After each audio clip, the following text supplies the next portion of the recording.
来发掘这些东西。然后我觉得像昨天各位都有在吗？有一个有在，没有啊，昨天没有在。那昨天我们谈的主要是集体记忆跟旅游了。那这个集体记忆主要的概念就是马六甲当地居民他们印象中的马六甲啊，他照理说应该是印象中的马六甲来呈现给游客。那现在游客来看到的不是马六甲居民印象中的马六甲。你上谷歌看啊，很多那个游客拍合照的地方会是哪里呢？这边水车、旋转塔全部都是新的东西。那这些是跟居民的生活是脱节的。那游客吃的东西是不是当地居民吃的东西也是脱节的啊？所以我们的旅游业真正的它没有办法反映我们真实的当地的这个文化。所以那为什么还要来马六甲呢？只要把古城鸡饭粒卖到欧洲去，他就在欧洲就好了嘛，他就不用再来马六甲了，因为马六甲来这边看也就是看这些到处都看得到的东西。那真正我觉得马六甲人对马六甲的印象，应该是还是非常美丽的嘛。那我十几年前开始来马六甲的时候，我发现这条河其实是一条非常生态非常丰富，而且很热闹的一条河，有很多艘船。那船有各式各样的。有载货的，载日机的，载蒜头、载葱头的，也有出海去钓鱼的，小的那个小的船都是靠近马来西亚那边走进去，你就会看得到。这个是一条河怎么样去孕育一个城市的生态过去呢几百年来都是如此但是我觉得很可惜的是，当我们把它宣布为世界遗产的时候，我们反而把它最真实的面貌跟文化消除掉。那到底我们的世界遗产在哪里？世界遗产在哪里？那世界遗产呢？它其中一条非常主要的条件就是 authenticity， 真实性。你要呈现给人家是一个真实性的，不是假的。那前一阵子我们在很多写了很多文章批评一些政府做的这些东西假的东西但是也没有什么大的回响还是照样做了很多简介序，还有很多。那我觉得今天我们走一趟这个走河，昨天我讲了过，我回去我想一下，我觉得毕竟如果有人愿意做一些事情，从一些很小很简单的事情做起，我们就从记录河边生态开始。不用找一条街，你就让，比如说一些年轻人他没工作的时候，就教他们怎样去走这条河，然后有机会的话，去追溯这个河边的生态的这个历史。这个生态，我相信各位如果是30、40岁以上的人，还有很深刻的印象，过去有什么样的船。对于我们新生代的人，他们没印象。像这位小朋友，他绝对没有看过四川，才10年而已，那改变太快。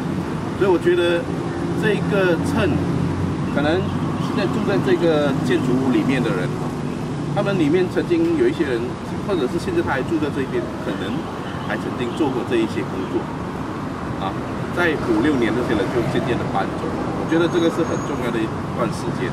所以采访他们是很重要的。我刚刚经过有一个码头有的一个联合会，那应该不是很active，因为生态都凋零过后呢，这个组织也会解散没有。那所以这个时间很重要，就是走了这趟河之后呢，我觉得接下去开始会有，应该要有陆续的深入的去看。比如说我现在这样子走一趟，我觉得还看得到，但是也渐渐的看到一些变化，越来越多印度人租了这些店，改变了，渐渐的改变了，跟巴生一样。巴生原来也是港口，也是渐渐变成印度街。现在你说去巴生哪里有名，就是印度街有名你说巴生是码头是100年前的事，从来不会再出现。所以这个是真实的马六甲，这是真实的马六甲。如果我们今天有一点的力量，你就拍的这些东西，有游客来，或者是有朋友来，你要讲这条河非常的漂亮，你走一趟，然后你真的是可以看到真的马来西亚。所以这些东西我们不用说的，因为这个就是文化的一部分。所谓的文化，就是很多的人一起共同的行为叫做文化。一起很多人一个人成不了文化，所以政府做的这些新的这个一个 project 这些都不是文化，因为它影响力很多你要很难才形成文化，为什么呢？今天比如说这位先生，叫他改次你带起一个文化你穿其中一种衣服，但他穿了老半天没人跟他形不成这个文化。那今天如果我不用讲的，大家好像自然而然的习惯，已经大家都习惯变成这个样子，那已经形成了一个文化，因为是一群人的共同行为。过去这一条街里面有一群人共同有着同样的生活方式，这就是文化所以文化不一定是非常繁华的、非常高级的，要有咖啡店，要有 pub， 这个才叫文化。不是的，文化不是这样子来解释的，文化是生的，一定是有生的。所以现在我们来看，那在走这一趟，我觉得这一趟会平常那我们先从这个源头开始来看。各位，如果你们有看过马六甲的旧照片的话，这一边是一直出现不同的照片，从没有摄影开始就有了，就是绘画。这一个曾经生桥，那以前不叫生桥，最早葡萄牙殖民时期的时候就有这条桥，但是葡萄牙殖民时期的时候，这一条桥呢是更前一点点，它只是一个木桥，绘画里面出现。因为殖民者他们去全世界各个城市去殖民的时候呢，他们都是军事家。最早期的，你有看那个他的小桥那边，知道这些人在海上航行，他们找到陆地的时候，他们要找一处他们认为非常安全的，要有防卫的，因为过去的葡萄牙殖民时期，你千万不要跟现在的巴生港口做比较，因为完全是两件事情。好，各位，你要想象荷兰殖民时期、葡萄牙殖民时期的海港是什么样子？就是这个样子，圆圆深深的，就是防止靠河大船进不来，是可以深入去调查。你可以发现，他原来做生意的人是哪里的人？他不一定是华人，可能是印度人，他很早以前就是印度人，就是这类或者是他是这边做贸易的，这是很自然，因为这边是东西方交汇的地方，所以他跟马来西亚内陆的一些城市，我们说马来西亚很多城市都是华人建立的马六甲未必，马六甲本来就是很多人在一起。那我们刚刚谈到葡萄牙殖民时期的时候，有一条木桥。为什么要有一条木桥呢？因为它占据这个地方的原因就是什么？因为它是海港它海港，它占据了过后呢，它要做什么？就是每天看着那些船来往往，不是嘛？它就是要抽税，而且它控制一些贸易，它要把一些东西垄断，因为尤其是香料。过去没有海运之前呢，这些香料要怎么样运到欧洲去？欧洲你知道那个四季分明，冬天的食物很难保存或者是夏天食物也很难保存是的嘛，因为他们需要很多香料来腌制那些肉类，或者是保存到过季。所以最早的时候呢，都是经过内陆丝绸之路把这些东西送过去。那经过哪里呢？最多问题的中东地区。几千年来都是最多问题的中东地区，经过那个地方的时候战乱不断宗教的问题冲突很大，所以相对来讲，它战乱它那个地方非常混乱的时候，商旅就是商队他们经过那条路线是非常不安全的，所以他们付出生命的代价，他们那个货物理所当然就变得很贵，所以卖到欧洲的时候，哇，他们吃的东西搞不好是我们这边的100倍物价。所以你说他们那边的经济怎样发展？根本发展不到，因为限制了嘛。我们这边的东西很便宜，去到那边变得这么的贵，然后他们的钱都被你哪里赚了？中间的中商人赚。所以如果你有读那个欧洲的历史，或者是东南亚的殖民史，你都会发现，那个最早殖民的是哪一个国家？珠海殖民。全世界最早殖民的国家。葡萄牙，为什什么是葡萄牙？再来就是西班牙。你看欧洲地图里面的了解，欧洲不是靠海而已，荷兰也靠海啊，它是整个陆运输的最终点，它最贵。他最受不了，因为他除了被中东的人剥削之外，经过欧洲，还要被自己欧洲的人剥削到最后，去到葡萄牙已经哇，他吃的东西比人家贵1000倍了，那受不了嘛。那国家又穷，那个他们的自然环境很险峻，那个靠海的都是葡萄牙，那他们捕鱼业也很困难，它不像荷兰捕鱼很强，可是葡萄牙就不行，所以葡萄牙他们就。冲出去了，就是冒着生命的危险，就这样到了大洲。这个是受到什么影响呢？为什么他们敢冲出去？出版哇，那个影响非常的大，整个欧洲的人都疯狂了，觉得说哇，原来整个中国都是黄金啊！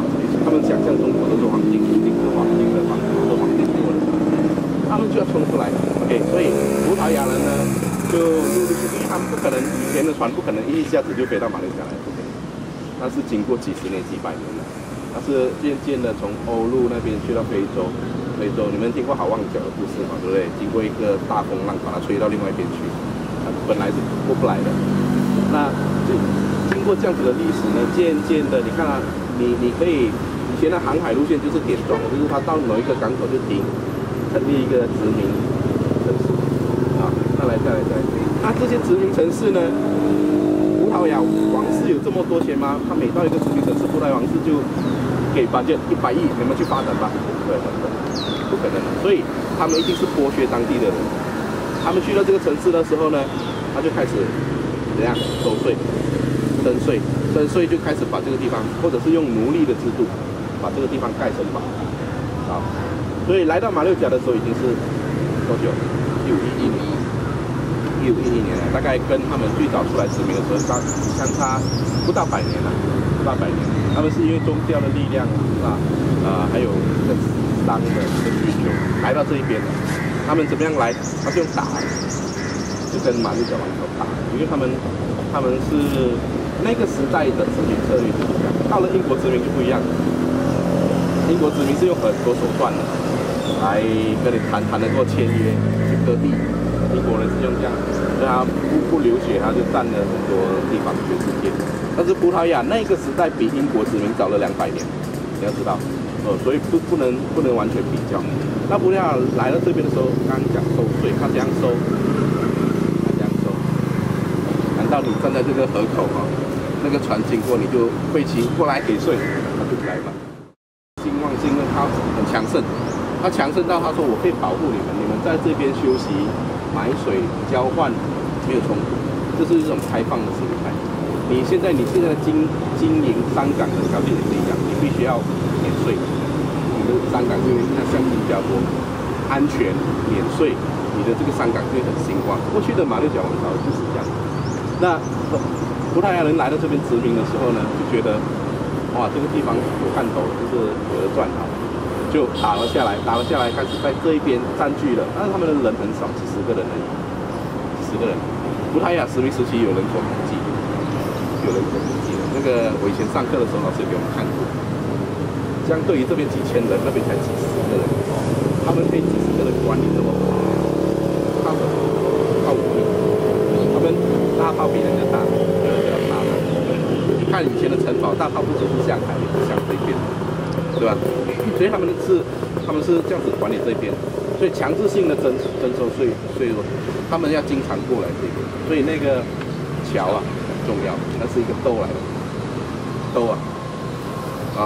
然后船进来就是给钱了，就像我们今天开车要给州一样，他们就这样子来赚，荷兰人也是这样，所以你看那个绘画非常有趣的嘛，你看到那个桥，那条桥的变化，从很简单的木桥。到曾经有一度，他们在桥上面盖房子，你看绘画，它在那盖房子有屋顶，它有点像那个佛罗伦斯的那个老桥上面卖金器的，那个跟欧洲的生活相似。那渐渐桥又烂了又换，其实我们现在看好像怎么换那么多次？啊，我告诉你，葡萄牙殖民的时间比我们国家目前独立的时间还要长几倍。啊，荷兰也是长几倍，几百年嘛。我现在独立到现在才53年，啊，53年我们盖完的东西都漏水了，更早期这些东西。所以它换，我们看图片非常有趣。如果我们真的是有一次我们来收集这些桥的照片、图片，我们把它陈列出来，你会觉得，哎，这个桥真的是有历史的故事，很有趣。那这一条桥就是促进了这个地区跟这个地区的交流，啊，不然的话怎么过？就是靠船，就像现在的途径一样，途径就是要坐船。但是这条桥相对来讲比较小啊，那。因为这样子的原因哈，葡萄牙、荷兰殖民时期、英国殖民时期，到日本殖民时期，在这边应该也发生了很多事情。到现在，我们这条桥还是非常重要。你可以想象，从15多年，或者是甚至更早马六甲湾啊，这一条桥就是唯一通道。所以，不管它这条桥曾经盖在这边、盖在那边，这个河里面一定有很多。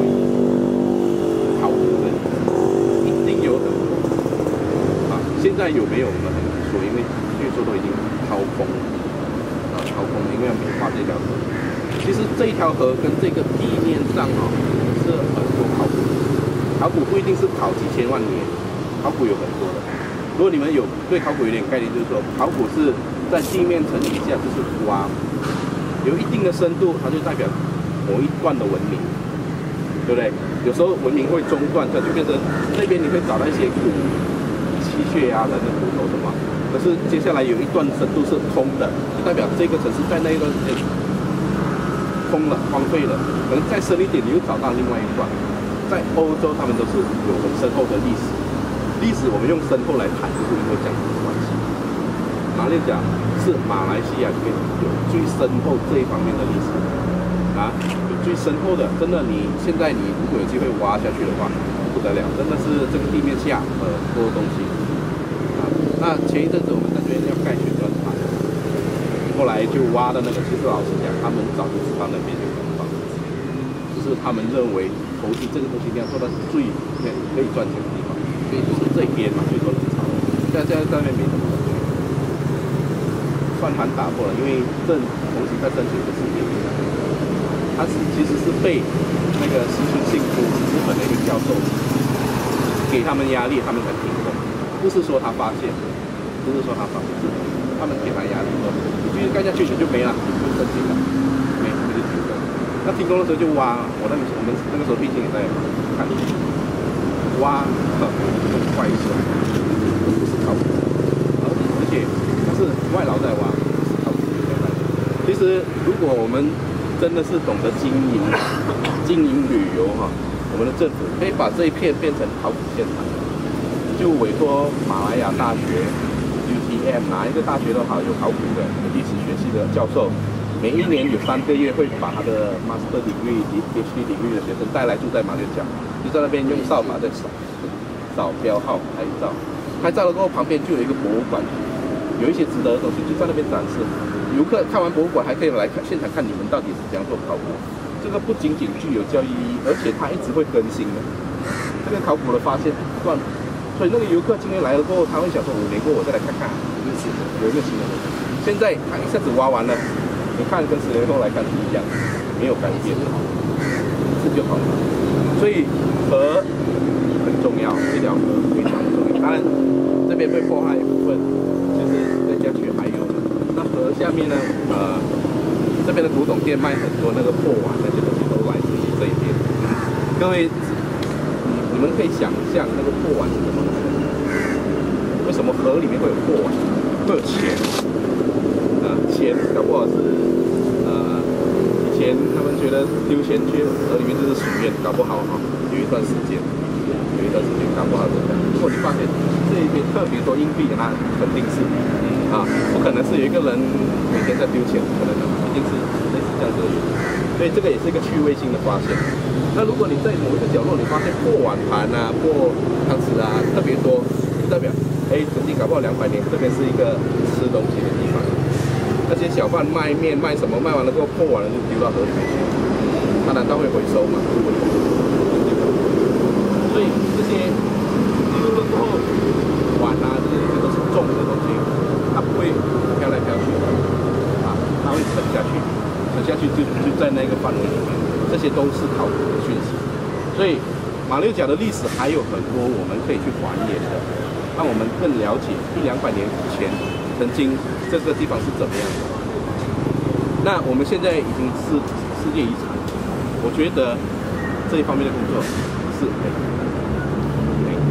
没有做到，所以仅呈现目前停留在我们这个时代表面上的东西。不仅仅是政府做给你们的，我觉得马六甲当地居民对马六甲的认识也没有机会更加深，所以我觉得应该啦，就是聚集一些马六甲当地的分工嘛，就是有空你就来这边，你就跟那些印度人聊天，我的生意做多久，记录一下，你就写在你的报。你不一定说大家要出一本书这么伟大，没有。就是先把它累积，把它炒热，炒热了过后会越来越多人想要做这个事情。有机会的话，我们可以沿着这个河道画一个图。昨天我看那个蓝色的那一张，然后你就延伸嘛，有电的你就画一个方块，啊，那做一些很简单的调查。你这个生意做多久了？30年，就写30年。我们会摆30年，这件很久很重要。如果有一些30年，他说我们以前那间店是什么来的，他还想象得到的话，你也把它记录下来。如果没有办法访问到现在租的，可能他是卖纪念品的店，他绝对不了解这些东西。那你可能就要透过老人，有些老人家非常厉害的，他可以告诉你，我记得第1间店是什么，第2间店是什么，他可以不用看他心里，因为以前的社会很单纯，他们晚上不用上网，没有活动。所以他对这个城市的认识比我们还要深刻所以他们还可以写。但是再过20-20年，这些老人都不在了，所以做这个是当务之急。我们稍微走到往前面看一下那个，知道这个讯息的这个起重机这个照片是显示这一台然后这个是曾经被荒废成这个样子，现在把它围起来，那围得有点可怜了。那从绘画里面来看，这个也是跟这一条桥一样，有很多年代，而且不同的mechanism，不同的设计是搭一个塔上去，上面有一个吊绳用绳子拉的，不同的方式，你去真的是去看一下那个绘画，你会发现很有趣。我们照理讲，我们应该更加去重视跟珍惜那些对马六甲的居民有凝聚作用的东西，多过于这些新的东西。所以文化遗产它 carry 这种我们的记忆，它的重要性跟这个新的是不一样的新的你建了很多东西来拍照就走人了，但是它对这个居民有什么帮助？没有帮助，没有任何的帮助如果今天这个有多少马六甲的年轻人认识它？没有了。过去刚刚他说他很小的时候就在这边拍嘛，他对这个东西很有印象。我相信跟你一样对这个东西很有印象的人也是很多，有一天大家约在咖啡店聊天，可以聊很多东西，这就是你们彼此之间的集体记忆你们就会觉得很亲切本来跟他有点不太爽的，就化敌为友，这个事情，这个是社会的力量，社会要安定和谐是要靠所有的人彼此之间的集体记忆。今天马来西亚的马来人、印度人跟华人有了强烈的集体记忆跟共识的时候，我们社会非常安定，非常安定的，也不会发生什么骂人可以去抢劫华人去有当打抢，不会的，因为他觉得不好意思，那些人我认识，他不会去做这些事情，而且他们有困难的时候，大家都会去帮助他，这个是社会和谐的现象。可惜我们现在，我觉得我们在谈古迹保存，很多人都把它归类为推广旅游业，其实它真正的是在做社会缝合的。别无他意王金辉就是翁金伟，就是那个讲的翁金伟，然后是1907年，然后跌下去是2007年整整。哦，哇2006还是2007，看好100。他为什么要在这一个地方纪念他的爸爸？这边有这个亭子，就是有一个他建了一个休息亭，跟这个你会看到一个亭子就在本来有工作的是，对，是这个亭子跟那个吊杆是在一起的，然后曾经这边就是税关来的，那么你过上岸，你就要有人扛货什么，然后那些人会需要一个地方休息，然后就有那一个亭子，那亭子很漂亮，木雕的，看过一些照片。那亭子现在也，亭子早就没有了，变成这些东西了。要访问你。他住河边那一边，其实他地底下他还有他的foundation一直走，整个翻一圈走回来，这里还在，有些上面已经盖房子了，比如说河边的这个饭店下面都有。那其中一间他在做 renovation 的时候，他就敲了下面有这个城墙的 foundation， 这个就很有趣，而且是很重要的发现。以后我们的国家你要进步的话，你就沿着这个城墙去做考古，可是慢慢做，不要急，不要一下子1年做完的时间。不是，今年我们就做10米的这一个就找那个博士啊。只有5年怎么可以这样做？慢慢做嘛，不急的嘛。但是我们觉得人是好大喜功，他就要在他的任内做一个，他不会想说这个就是人的问题。对。真正的像比如说我刚刚讲那个台湾的修复，本来我们建议修复6年，结果只能修3年1半。为什么？因为陈水扁说要在他的任内里面完全，就是这样。留名。所以这些东西很可惜，就是会因为这些人而被破坏掉。你慢慢做，你就开放给游客慢慢做。那我也建议说，现在技术那么发达，你不用真正的去挖，你用雷达扫描嘛。现在做地质这都在用雷达，你做这个为什么不用雷达呢？那你还说我们不确定这个下面有没有真相，你用雷达照一照下去就照得到了。它可以 penetrate 到甚至下面有人的骨头你也照得出来。慢慢做，你做了这个事情，我们国家的考古科技往前推了一步。你说你是先进国，就是要用这些东西来 prove 你是先进国。你只有这样子的做法，你才能上 Discovery Channel， 是不是？你这样子持续做，马六甲就是经常上 Discovery Channel。现在你这样子做 Discovery 干嘛要来拍？没有想要拍，因为这些东西是看不到，没有了。那这个地方，河边这一排应该是很早的，海边跟河边这一排应该就是很早的。我觉得它可以追荷兰殖民初期就有了这些房子那300年都有可能，上300年都有可能。所以上300年呢，那跟在世界中心里面可能是200多年的来比，跟这一批就珍贵了非常多。它 carry 的那些历史确实是很丰富的。我们有很多外国的学者，日本学者，欧洲的，常常来马六甲。为什么马六甲是一个在建筑史上面来讲，它是一个非常重要的一个地方？因为我们经常讲东西方贸易交流，它贸易交流之外呢，它也开始刺激文化的交流就是中国人来这边，因为他是蒙顺嘛中国人也是必须要在这边待了半年，等下一个蒙顺人他才能走。所以他就会认识印度人。那印度人盖房子的生活习惯，他也学到了一点，他就把这个东西再传播给中国。同样的，印度人来到这边，他就看那些东西，中国人的东西，他就带回去印度那边。在这么长的时间，200-300年的那个物交换或者是文化交流过后呢，他就是让这个世界的东西方结合起来了，认识了彼此。所以马六甲很重要。马六甲非常重要，你也很难找到另外一个城市是这么丰富的多元族群交流跟东西方交流的。这也是因为这个原因，马六甲成为世界遗产。OK， 所以现在如果我今天是一个从欧洲、美国来的游客，我今天知道说这个地方是一个东西方贸易，我来这边我看什么？我看得到什么？有没有人告诉我这些事情？告诉我能够有什么 facts？或者是东西我看得到的，真的是看得到是混血的东西，看得到。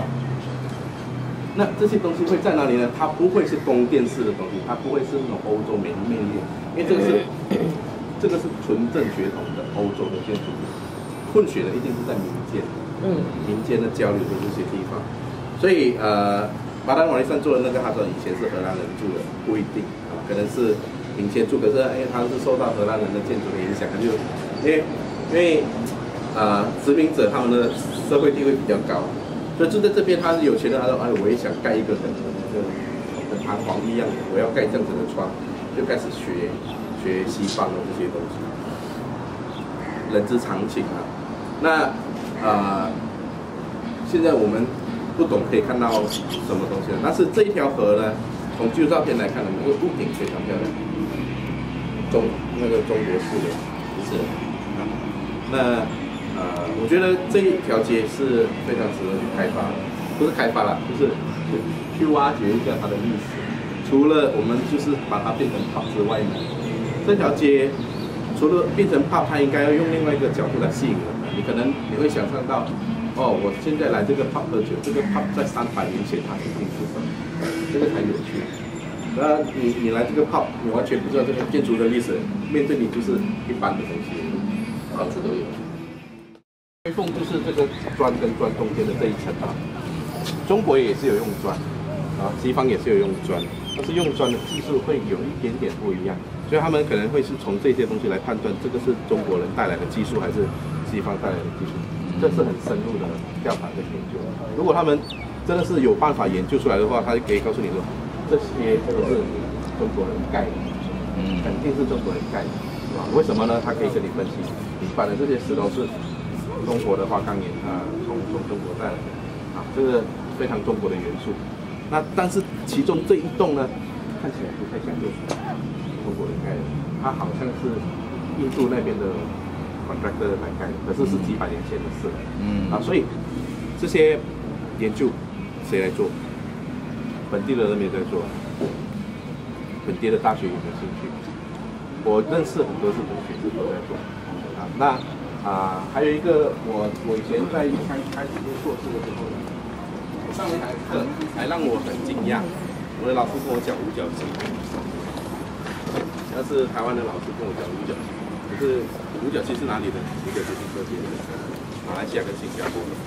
那他跟我讲了五角星过后，我才了解，原来马来西亚跟新加坡是五角星的发源地到最后台湾有骑楼。香港的佐敦那边有一排店是跟马来西亚很像，有五角星。那曼谷有一条街，除此之外就是马戏特别多，一股五角星。为什么会多？是因为英国殖民地，英国莱佛士他把这个变成规定，一定要。那莱佛士为什么会规定他一定要呢？其实是从马六甲这边学到的。莱佛士在1806年到1808年之间，那时候还是荷兰殖民地他那个时候还没有当代理总督，他是住在郊区，他每天骑马来到市区，那个时候是荷兰殖民地，回去他就会跟他的随从，他的不是随从他的秘书穆希亚布拉，就跟他讲他的发现什么东西。他有一次他的记录里面就谈到说。他说：“你不觉得如果这个城市给我们英国人来管会更好吗？”他在问那个卢西亚布拉。后来呢，我觉得他应该是从这边得到一些，觉得应该要变成不错的东西，应该要把它变成法律，让大家一起来做。比如说，每一栋房子之前，这个是后面的哈，你看前面都会有这个空间，马六甲，然后上面就是屋顶了，这个承重墙房子的承重墙，我说另外一边不是这边的，就是从这边一直到顶。这个呢，它的 structure 比较简单，因为它只是为了撑这片屋顶，所以它很容易就做得到。那是马六甲以前的样子，它就是有这一片挑出来，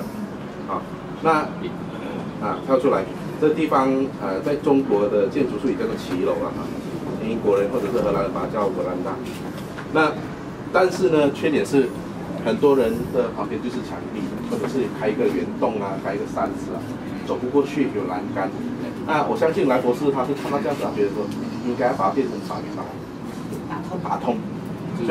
所以呢，他在巴达比亚的时候呢，在1814年去到巴达比亚做代理总督的时候呢，他在巴达比亚曾经实验性的盖过一排电路，但是现在也没有保留下来，因为太久了。可以保留下来。因为他觉得很不错，这个概念不错。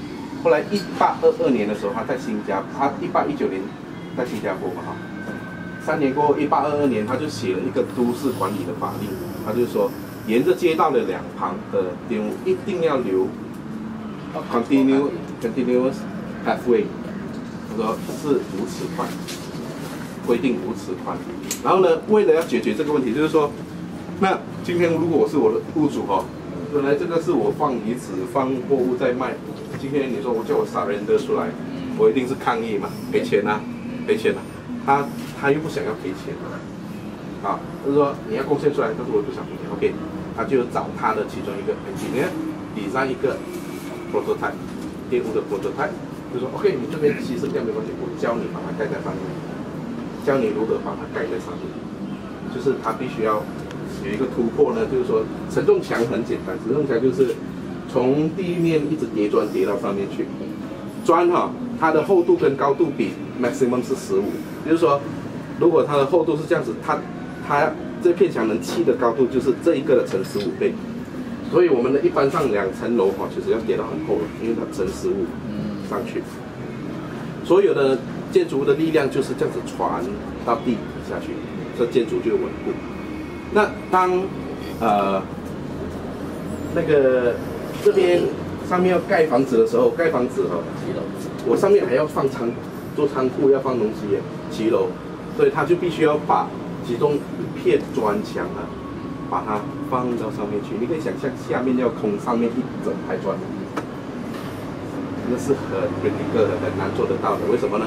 因为砖很重，以前没有铁的梁，没有 I-beam， 那个时代也没有 concrete， 更不用谈，没有 concrete 的。现在有 concrete， 我们很容易在上面叠砖的那个。以前只有木，所以呢，它是非常大胆的，就是设计到。OK， 我们用木梁，那木梁之后我们叠砖，到现在来讲是有点不可思议的，木承受砖的重量，但是他就做到了，他就把这个 prototype 设计好了过后呢，他就介绍给大家，你们就照这个方法来建，就出现我们所谓的建筑。这个方法出现了过后，很好，大家都觉得，哇，下雨的时候真的是太方便了，一直走，不用淋雨啊。那大太阳的时候就无脚机一直走就对了，不像各位现在这样子。那这个 idea 很聪明嘛，就是适合这边的气候。就呢，朱拉隆功呢就派人来学，朱拉隆功派人来学了过后呢，他就去曼谷就建了一条街，但是只有那一条，他们后来就没建了。你去曼谷看，曼谷没有无脚机，泰国没有无脚机，它只有。前面它现在新的concrete可以达到，就是做一片薄板出来，它的电线都是吊在下面的，有注意吗？曼谷都是这样。那还有哪里有无脚机呢？香港我刚讲一条街有，日本有。那台湾呢？西环也有啊。西环也有哈。还有那个台湾呢是在1910多年还是0多年忘记了，有日本哈，他们。很巧妙，他们是1895年殖民台湾。那殖民台湾之前呢，日本人他们做了很多功课，因为他们准备要去殖民一个国家或者是一个地区。那他们去考察了很多英国的殖民地，因为日本在做明治维新的时候，1868年的时候呢，他已经把他的国家的很多知识分子送到英国去求学了。1866多年的时候，所以他们学了很多英国的系统回来，包括都市规划啦、盖房子的技术都是英国的。所以他要盖一个殖民城市的时候，他说啊，不如我们去考察英国的殖民城市，看他们怎样管理一个殖民城市。所以他们硬是到新加坡跟马来亚或者是马六甲槟城去，他们的官方记录保留了很多这种考察。那在殖民台湾10年过后呢，1905年左右，那他们当时候日本殖民台湾，过去台湾是清朝的，所以他那些房子都是传统中国建筑。日本人进去过后，他就把这种英国人的西洋的建筑把它带到台湾去。那要怎样带到台湾？日本人他就有一些日本在英国留学毕业的建筑师去到台湾做日本人来的，然后他也培养一些台湾人，他也同时聘请英国工程师，就是他从英国聘请一些工程师到他的殖民地台湾跟韩国去，帮他做都市建设。那有一个英国的水利专家叫做巴尔顿，啊，是日本人请他到台湾去做水利工程师，结果呢，就让他去新加坡考察电路的形式，啊，那个官方记录有他的什么时候出国，什么时候回来，他去那边调查都有这个记录。他去考察了电路之后呢，他就把电路copy到台湾去，所以现在台湾有，可是台湾的那个五角机很宽的，7尺、9尺、11尺，超过我们的五角机，所以他们不叫五角机。这边他本来先盖了这个还保留着的，是concrete来的，很丑的，然后他就后来就决定把这边美化，变成这个样子，所以它为什么会有2种不同的配备？这是有那个。那是谁来的？说文字啊，这是为什么早期特别说文字？新加坡大学提供的那个明信片，旧明信片，它有提供一些让我刊登啊。那么他们全部的100多张的旧明信片，现在展在荷兰街54号，所以你们赶快去看，在楼上。他允许我们翻拍，可是你不要拿来用。那么他给我的是世界 digital 的发，所以是很珍贵的。然后我有用我的方式，也有参考他的资料，去写更多的故事。比如说我刚刚写了这一带，这条桥，还没有写到这条桥，我写那条桥罢了。然后圣芒基我写了，四排坡也写了，就是我一共写了10篇，可是大概出了4篇到5篇。那么是这样子啦，我们报社一直有这样的担忧，说这种老东西是没有人要看的。然后我们一般的读者都比较沉默，可是只要有一个人说我不喜欢这个东西，我们就会很警惕，因为没有 feedback 的嘛，那个是唯一的 feedback， 就是 feedback， 所以他们会说因为我试过一次写了一半就不能写了，因为有一个人跟他说我不要看这个东西，这个太沉闷了，这个不是新闻，不是什么这样子，所以他就停掉了。我试过1次到2次。那么在这样多年来都有这个问题，就人家会跟他们讲，因为如果我身边或者我的主管那些是对这些没有兴趣的人，我们就很辛苦了所以我的意思是说，如果你喜欢，请你告诉我们的办公室的人，就打电话去跟他说我很喜欢今天的东西，还有吗？也是一种读者的 feedback。I mean， 你要 speak up， 你不讲出来，没有人知道你喜欢。我们也不是说我是说你真的要。